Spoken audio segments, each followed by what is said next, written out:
No, sme konečne na Koh Chang. Koh Chang je môj najobľúbenejší ostrov tu v Thajsku. Strašne sa mi tu páči. Tu som aj žila zo pár rokov a páči sa mi hlavne preto, lebo tu je taký kľud. Sú tu síce aj turisti, hlavne teda teraz ich príde stále viac a viac cez Vianoce, cez zimu, ale stále sú tu veľmi veľa tých domácich. Nie je to žiadny party ostrov, aj keď sa človek môže ísť zabaviť, keď chce, ale máte tu takú perfektnú kombináciu aj ten party život, ten nightlife, akože, ale aj ten kľud s rodinou. Môžete sa ísť najesť do lepších, drahších reštík, môžete sa ísť najesť do tých lokálnych za lacnejšie peniaze. Hotely tiež máte na výber lacnejšie, drahšie, luxusné, 5-hviezdičkové, ale aj také pre backpackerov za nejakých 7-8 eur na noc. Ako ceny išli celkovo hore tu v Thajsku, to som si už všimla. Keď sme prišli, už to nie je ako to bolo, kedy bolo pred 10 rokmi, ale to sa dalo aj čakať, nie? Všade išli ceny hore, takže to je jasné.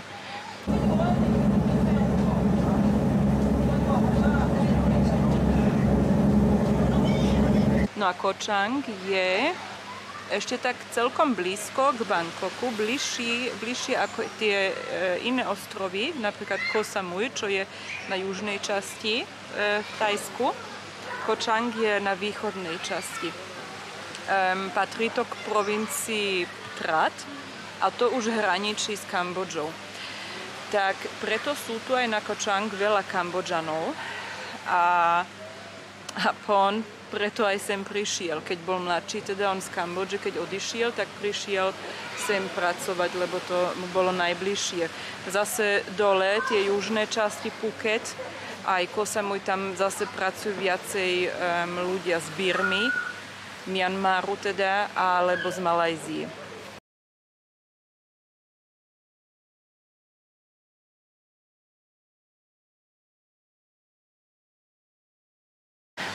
Naša cesta bola riadne náročná. Keď sa tak... Viete, ako to je? Cestujete a človek len funguje, lebo musí fungovať. Nie. A naraz potom sa ukludní. To sa mi stalo tú prvú noc v Pattaya. Som sa potom tak akoby zase spamätala, kde som, čo sa to všetko dialo. A normálne ma zvalilo. Ja som spala ako zabitá.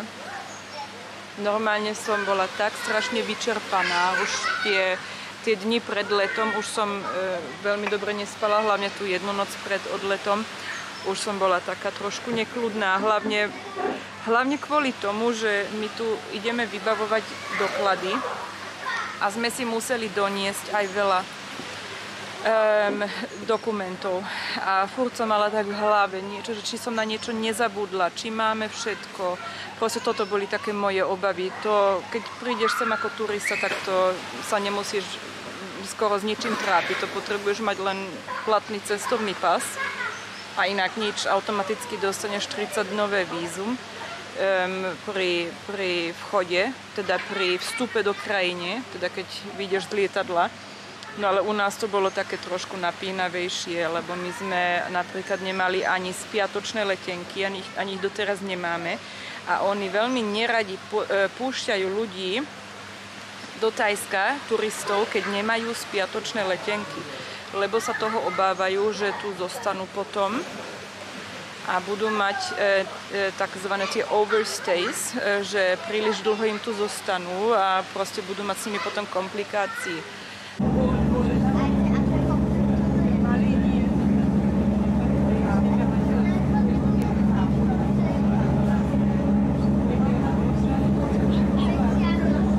Takže oni toto stále chcú mať aj tú spiatočnú letenku. No a v našom prípade my sme napríklad nemali. Takže to sme už mali potom problémy pri check-ine, že prečo nemáme spiatočnú letenku. Tak sme im vysvetlili, že my nezostávame v Thajsku, ale ideme do Kambodži, že to je náš cieľ. A no, tak chlapík potom nakoniec nejako prižmúril oči a niečo tam naťukal do systému, do počítača, lebo povedal nám, že jeho ten systém nepustí, že on keď tam nič nezadá, že proste, že my nemáme spiatočnú letenku, tak nás to zamietne, že my nesmieme potom ani letieť. No ale teda, podarilo sa to nakoniec, z čoho sa teším.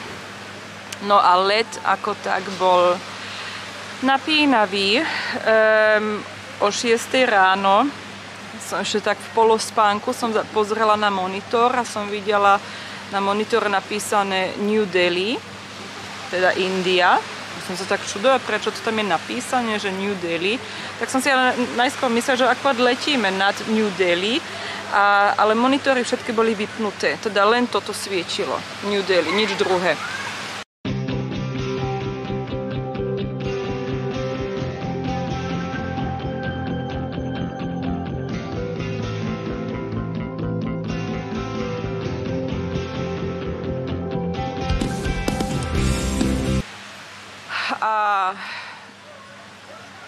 A som tam do toho štúkala, lebo som chcela pozrieť, teda ako dlho ešte budeme letieť a čo, ale nedalo sa nič robiť, všetko vypnuté.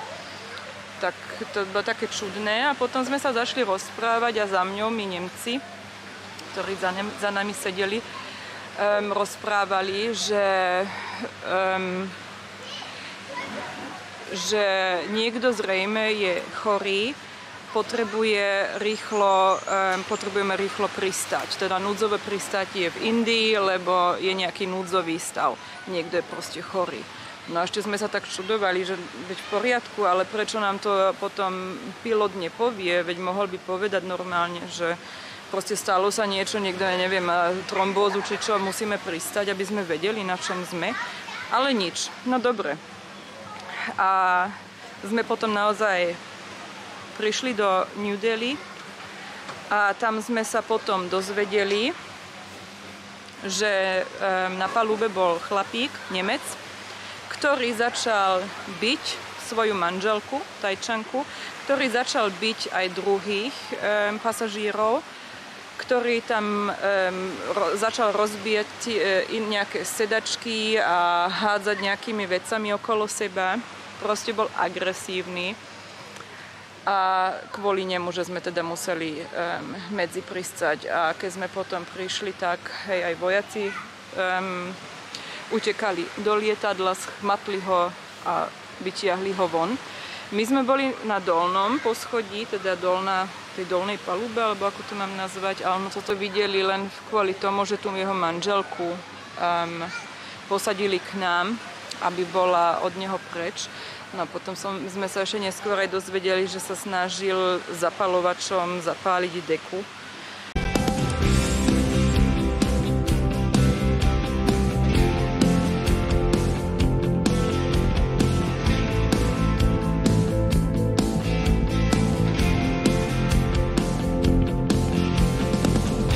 A takéto veci, takže museli sme skrátka medzi pristáť, sme sa zdržali 2,5 hodín, sme sedeli v New Delhi, teda v lietadlo sme veď nemohli opustiť, takže celý let sa nám predĺžil.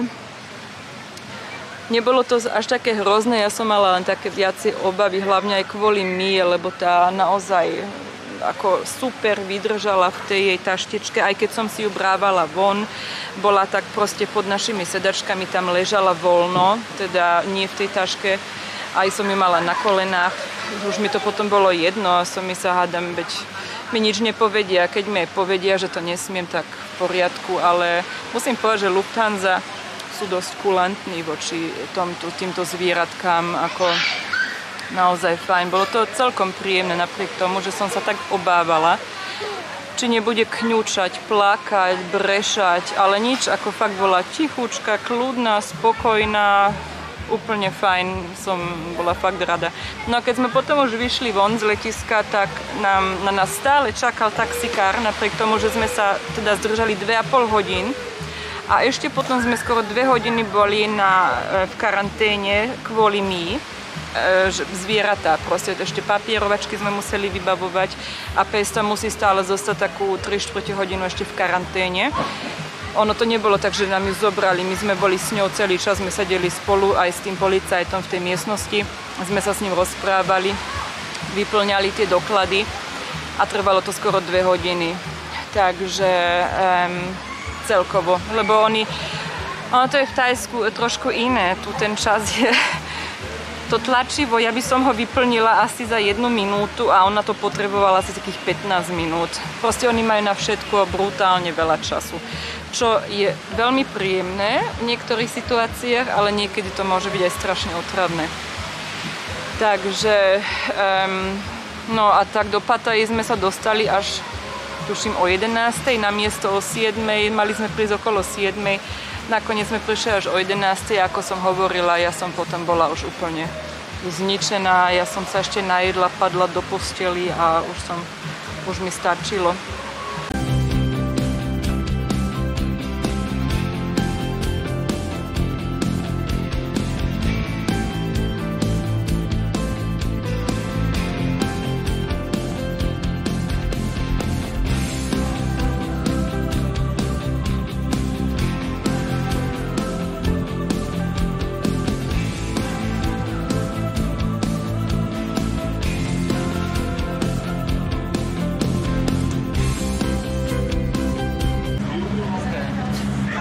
Konečne sme na ceste na Koh Chang, sme v trajekte a po tej dlhej ceste, ktorá nás naozaj stala dosť energie, sa tešíme, že konečne prichádzame sem po toľkých rokoch. No, nakoniec som to musela prerušiť, som sa vám tu rozplakala od radosti, že sa konečne po toľkých rokoch vraciame.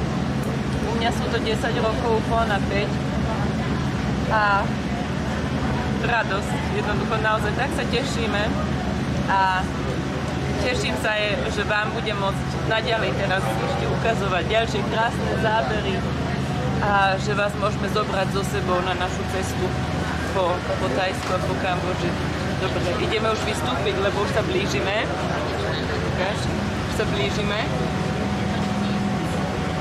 Naše auto je dole zaparkované, náš taxík, takže už ideme dole.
Yes, yes.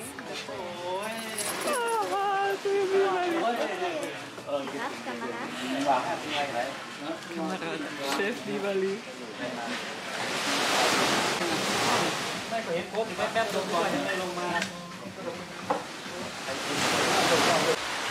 No, tu sme na White Sand Beach, takzvaná biela pláž.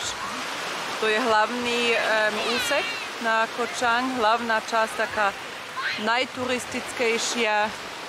Tu sú v podstate najviac turistov, ale napriek tomu je tu celkom kľudne, ako nie je tu veľký ruch. A tu aj Pon pracoval no skoro celý čas, ako žil v Thajsku. A tu sme potom aj bývali spolu, ale tak trošku viacej vo vnútrozemí, nie tu priamo pri pláži. No a tuto už chystajú teraz reštaurácie, na večeru pripravujú stále. Cez deň tu majú také, no tie lehátka, kde si turisti lahnú a potom večer okolo 5. už túto pekne stoly vytiahnú, lebo už budú chodiť turisti potom na večeru. A tu vidíte naozaj, že stolička, stôl pri stole, tu je toho veľa. Toto je taká časť najviac... tu ma už volá s nami. Že tu je tak najviac vzruchu. A potom, keď už prejdete, neviem, nejakých 100 metrov tu ďalej dozadu, tam už skoro nič nie je. Tam už je prázdno, kľud. No.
No, tu vidíte klasický obchod, thajský, potraviny.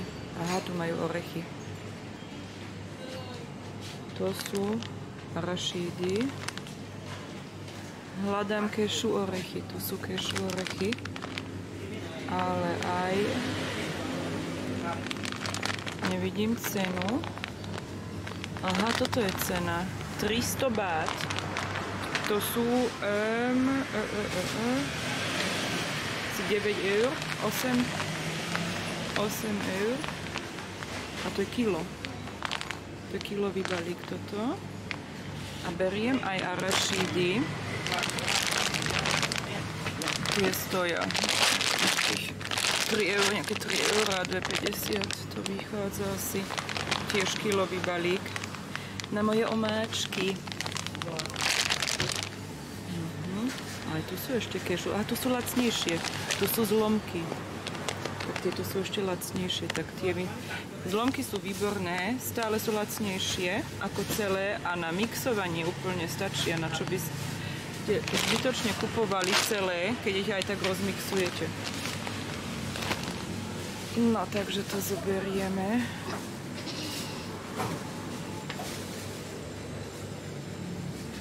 A aj taniere sme si chceli ešte kúpiť nejaké.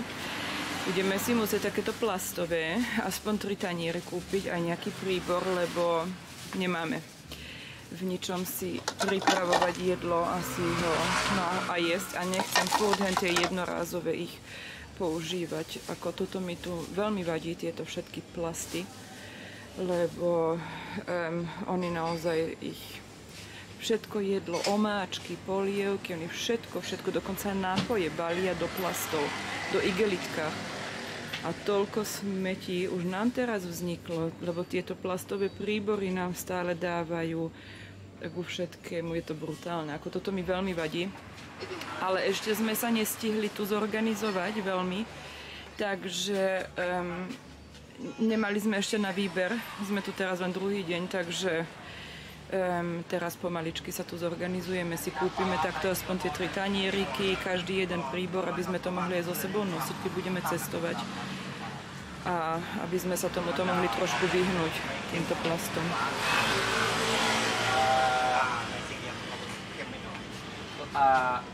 Sú tie omáčky azijské.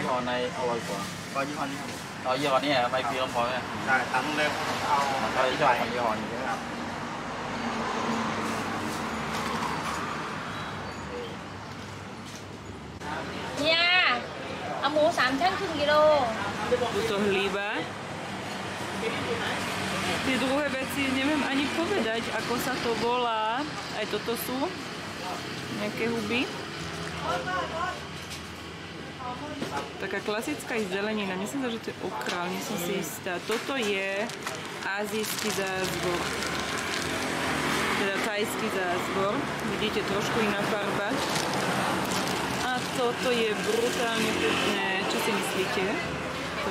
To je čerstvé korenie. Strašne to je chutné v jedle.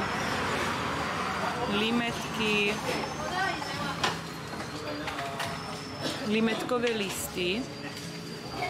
Tie sú veľmi chutné tiež. Papriky, čili. A kopec byliniek, čerstvej zeleniny.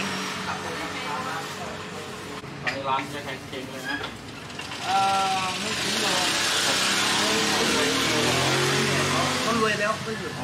Còn thì hình có bữa là nào?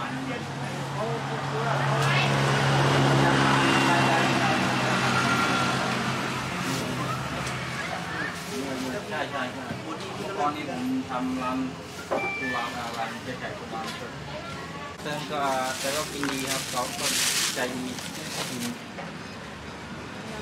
ตามใจชอบขอมีแรงทำงาน ขอมีแรงทำงานน้องๆแกเยอะนะพี่แขกสมัยนั้นเนาะเต็มไปหมด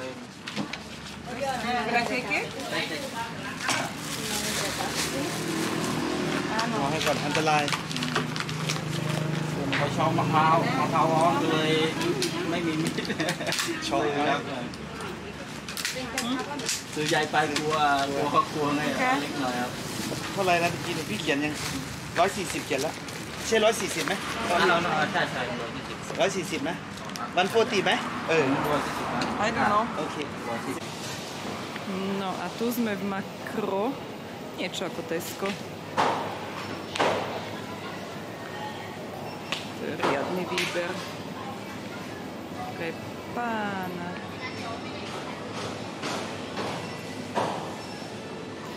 Toto sú najlepšie manga, aké existujú.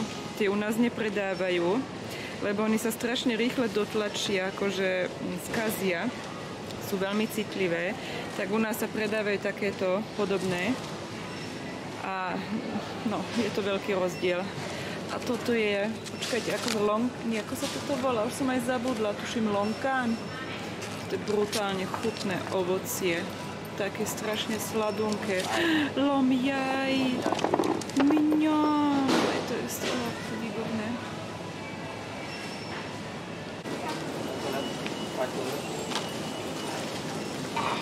Osem kokosových orechov za cca 6 €. To je fajná cena. Banány. To sú tie mini banániky. Inak sú strašne veľa druhov banánov, ja neviem, nejakých 30 sa mi zdá.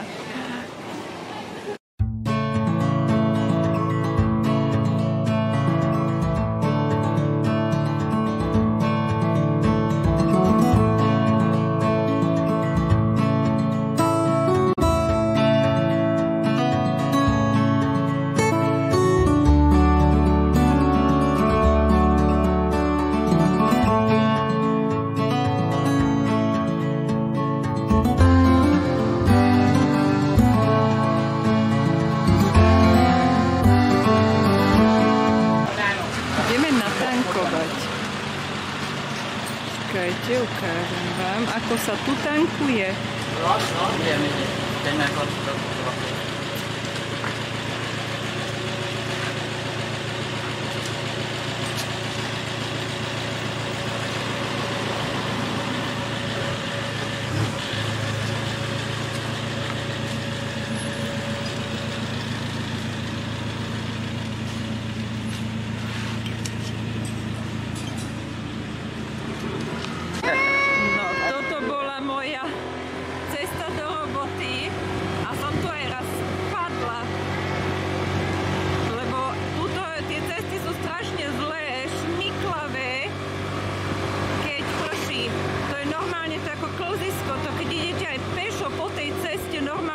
Šmíka ako na klzisku, to je brutálne, tie cesty, ja neviem, ako to dokážu takto urobiť.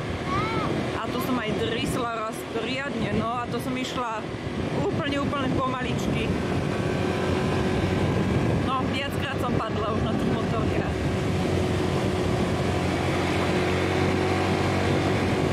No, tu sme v strede ostrova Kai Bay. Viewpoint to je taká rozhľadňa, kde vidíte pekne more a ďalšie ostrovy. Už som aj pozabúdala, ako sa volajú, idem vám to všetko ukázať.